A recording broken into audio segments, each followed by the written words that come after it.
अस्सलाम वालेकुम, मैं हमज़ा मान। इस वक्त हम लिबर्टी चौक लाहौर में मौजूद हैं और हम सीनियर एंकर पर्सन अरशद शरीफ साहब की शहादत पर तमाम सहाफ़ी बरादरी यहाँ पर इकट्ठे हुए हैं, तमाम एंकर्स यहाँ पर इकट्ठे हुए हैं। मेरे साथ एंकर पर्सन रज़ीन हैदर एडवोकेट मौजूद हैं। हम इनसे जानेंगे कि अरशद शरीफ साहब की शहादत पर उनको जो कत्ल किया गया है उस पर रज़ीन हैदर क्या कहना चाहेंगे?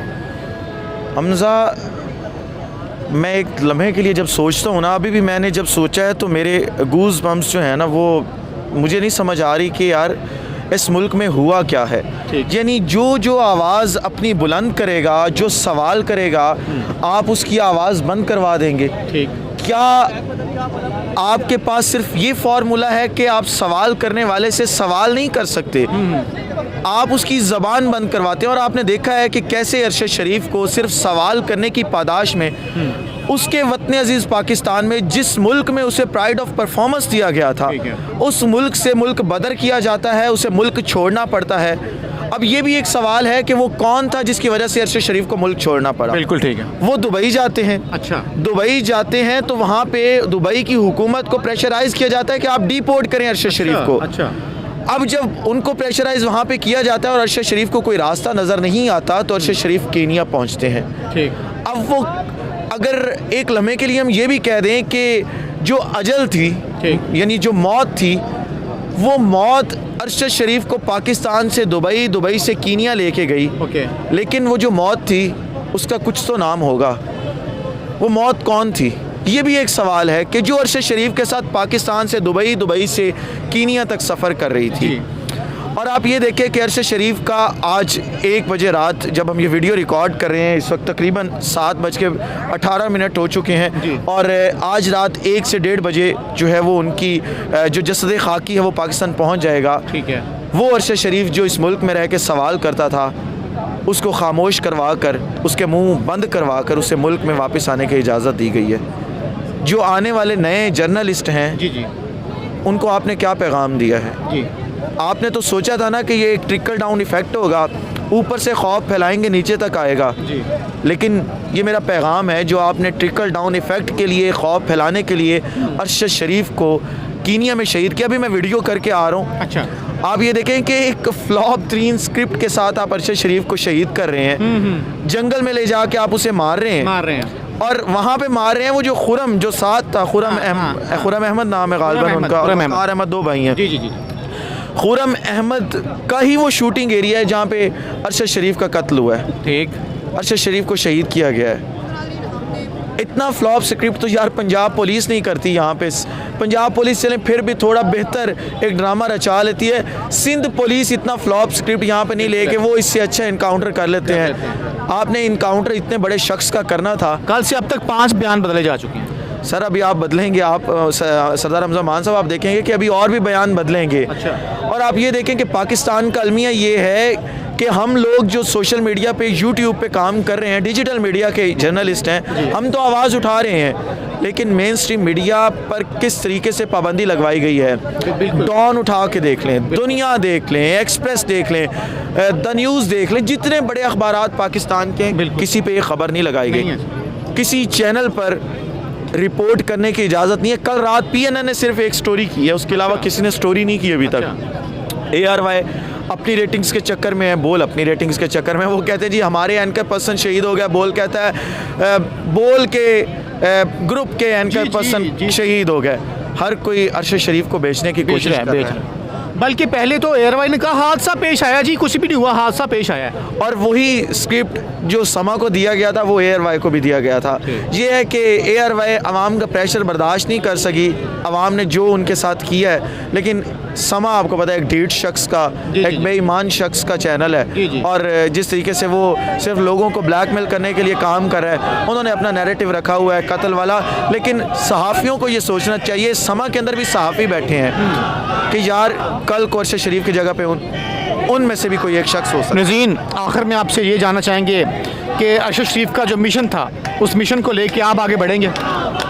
सिर्फ मैं नहीं, आप ये मेरे पीछे आप ज़रा दिखाएं, ये जितने लोग हैं ये यहाँ पे क्यों निकले हैं? पाकिस्तानी कौम से मेरा एक गिला है, हमजा जी भाई। मैंने अपने वीलॉग के अंदर भी ये बात की है। जी जी। यार अरशद शरीफ किसकी जंग लड़ रहा था? आपकी, हम सब की, पूरे पाकिस्तान के गयूर अवाम के गरीबों की। ये 150-200 लोग इनकी जंग थी। ये 23 से 24 करोड़ अवाम की जंग थी। 24 करोड़ अवाम की। तो ये क्यों निकले हैं सिर्फ? बाकी कहाँ हैं वो लोग जो आप देखते थे कि ये लिबर्टी भरा जाता था? वो लोग सारे कहाँ हैं? क्यों नहीं निकले? ये वो खौफ था जो वो फैलाना चाहते थे, वो खौफ फैलाने में कामयाब हो गए और आवाम घरों में बैठ गई। ये जो आपने बहुत बड़ी बात किया आपने मिशन वाली जो बात की है, ये आप, मैं, ये तमाम लोग ये अरशद शरीफ का मिशन लेके चलेंगे। हमारी आवाज़ें ये कभी चाह कर भी बंद नहीं करवा सकते। एक ही तरीका है, मार दो।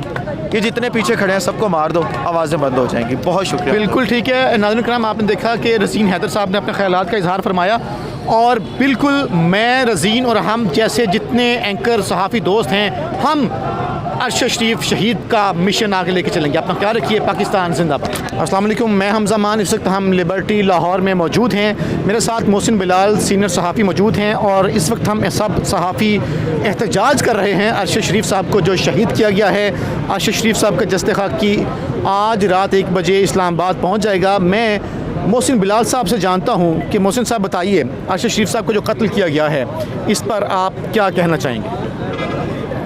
इस पर भरपूर मज़म्मत ही कर सकते हैं, और क्या कर सकते हैं, और यही दुआ कर सकते हैं कि अल्लाह उनके घर वालों को सब्र जमील अता फ़रमाए, और ये आखिरी हादसा हो पाकिस्तान की सहाफ़ती कम्युनिटी में, फिर इस तरह का कोई वाक़या ना हो।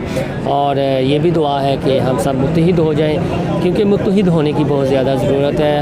हम में भी पोलराइजेशन आ गई है, जिस तरह पॉलिटिक्स में, इस तरह हमारी सहाफ़त में भी है, डिवीजन्स हैं। हम मुख्तलिफ़ पार्टियों के तर्जमान बनकर कवरेज करते हैं, प्रोग्राम करते हैं, वीला करते हैं। वो हम उसको एक जानिब रख के हम ये सोचें कि हमने मुआशरे के लिए क्या बेहतरी करनी है। फ़िलहाल आपके इस सवाल पर तो मैं यही कह सकता हूँ। भाईजान, आपके ख़्याल में कौन सी ऐसी ताकतें हैं, कौन लोग हैं जिन्होंने पहले अरशद शरीफ को पाकिस्तान छोड़ने पे मजबूर किया, उसके बाद दुबई छोड़ने पे मजबूर किया, और ये सारा प्लान सेट करके वहाँ पर उन्हें कत्ल कर दिया गया?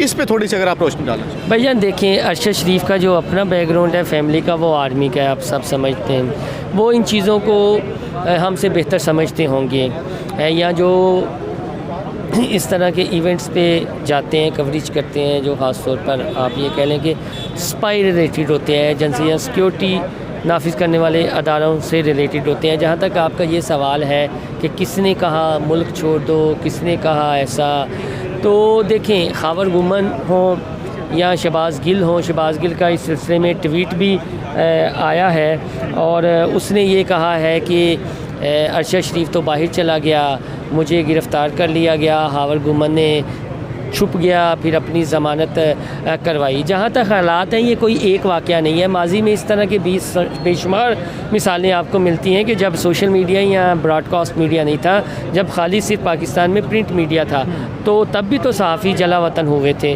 तब भी तो सहाफ़त पाबंदे सलासल हुई थी, तब भी तो कदगन लगी थी, तब भी तो सहाफ़ियों ने आवाज़ उठाई थी। जो पाकिस्तान में रह गए थे उन्होंने कोरे खाए थे। तो जो हालात हैं वो हालात इस तरह के बनते रहते हैं। तो दूसरी DGISPR की इंतहाई अहम स्टेटमेंट आई है कि इल्ज़ाम तराशी नहीं करनी चाहिए। हम भी मुतालबा करते हैं कि तहकीकात होनी चाहिए। तो अब बात यह है कि मैं यहाँ लाहौर में खड़ा हूँ, लाहौर में लिबर्टी चौक में खड़े हैं, वाक़या कीनिया में हुआ है। हम तो अरशद शरीफ को प्रोग्राम्स में सुनते रहे हैं ना, हाँ ठीक है, हम उनकी मीटिंगों में तो नहीं बैठते, उनकी मीटिंग में बैठे रहते हैं थे, जो हैं काशिफ़ अब्बासी से महर बुहारी, अपना इरशाद भट्टी, मोहम्मद मालिक, आमर मतीन, जो बता भी रहे हैं कि क्या प्रेशर थे क्या नहीं थे। तो जब वो बता रहे हैं तो वो हमसे बेहतर बता रहे हैं, क्योंकि वो उनसे बातचीत उनकी होती रहती थी, हमसे तो नहीं बात। हम तो सिर्फ टेवे और अंदाज़े लगा सकते हैं, और नेशनल इंटरेस्ट में शायद हमें इन टेवों और अंदाज़ों से परहेज़ करनी चाहिए, जज्बाती नहीं होना चाहिए।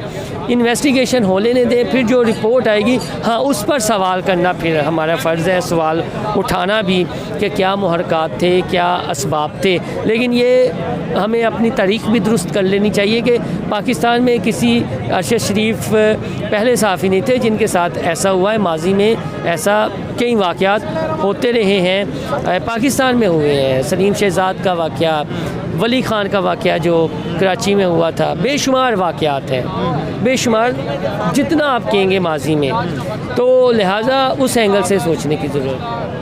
मोहसिन साहब ये बताएं एंड पे कि क्या इस तरह से आवाज़ें दबाई जा सकती हैं जो मतलब चुप नहीं कराया जाता उसको मरवा दें, तो और क्या इस तरह से आवाज़ें दबाई जाएँ? यार मसला ये है कि मैं आपको माजी की मिसाल दे रहा हूँ कि इस तरह के वाक़यात से आवाज़ें नहीं दबाई जा सकती। आवाज़ें तो उठेंगी और उठती रहेंगी। अगर आवाज़ें ही ना हो हाँ, तो फिर उनकी ताकत का भी अंदाज़ा कैसे हो, तो आवाज़ें नहीं दबाई जा सकती। बिल्कुल ठीक है। बहुत शुक्रिया आपका मोहसिन, आपने हमें टाइम दिया है। नाज़रीन कराम, आपने सीनियर सहाफ़ी मोहसिन के ख़यालात जाने। मुझे उम्मीद है आपको प्रोग्राम पसंद आएगा। अपना ख्याल रखें। पाकिस्तान जिंदाबाद।